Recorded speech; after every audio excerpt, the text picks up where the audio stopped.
Alrighty, this is for the Force Chrysler Gamefisher owners out there. I actually had quite a journey of trying to get this thing to run, and I recently got this to run, and I'll show you how. Um, so first off the bat, I like to address that these two coils are off of a Johnson. You can find these coils on Amazon for right about 30 bucks, and they'll come with this metal plate here, but all you have to do is just take a nail and a hammer and put this in like a vise or something with like maybe a cloth around it so you don't damage the coil itself, and just hammer this metal piece out. It's really simple, doesn't need any heat or anything like that.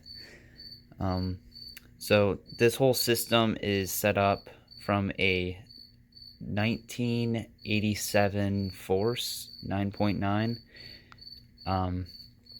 I got that motor and realized that there's too many parts missing, and I just decided to part it out. But I got this motor running from that other motor, so I guess it is a win-win at the end of the day. So I took the plate. This plate is off of the Force, including the condensers and the points. You have to set the points to, let me see here, 0, 2, 0, 508 millimeters.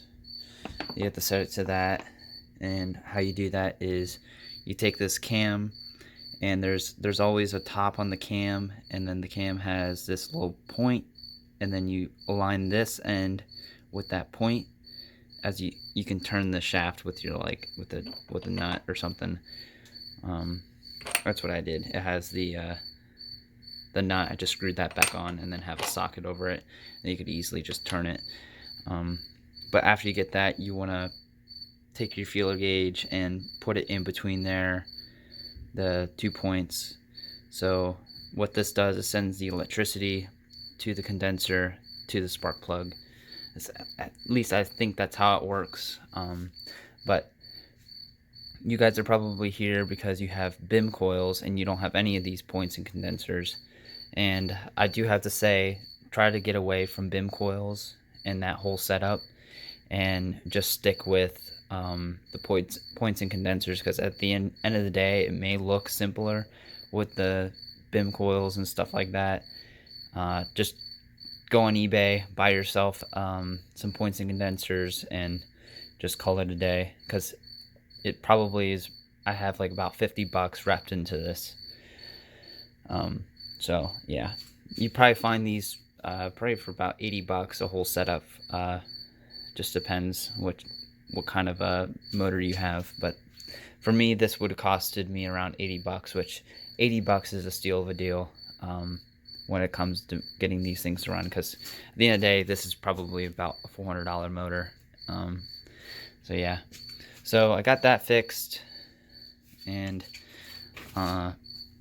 looks pretty good. I'd like to show you the old coils. Your older coils may look like these. Just go ahead and just junk these. These are junk. Just way easier to just switch to a normal coil, because there is a difference between these coils and these coils. So I don't really understand what the difference is, but there's a clear difference between this and this. So if you have these on your 1989 Gamefisher or Force, just get rid of these. Not worth saving. And as for this too, this was off of the Gamefisher. This has the smaller, what you call it, the smaller, I don't even know what this is. I'm just gonna call this metal piece the fork. This middle of the fork is smaller than the Force, so this is just junk. Don't even use this, because it's just not gonna be compatible, and you can't put your coils on it with this. Maybe you can if you can shim it out, because it's kind of hard to film with just one hand. But this hole is smaller than this hole. This is actually a good coil. This is one of my spare coils at the moment. This will actually fit onto that if those two coils or one of them go bad. So I got this for spare. So these are the coils you want to switch to. Throw away your blue coils. And yeah, I guess I wish you guys the best of luck. This is what I have going. This is just going to make life a lot easier to replace parts and stuff, because those older coils from the Gamefisher are actually like $90 a piece. And at that price, you might as well just switch over to the older system and actually be able to switch out parts. So yeah, I wish you guys the best of luck, and thank you for watching this video.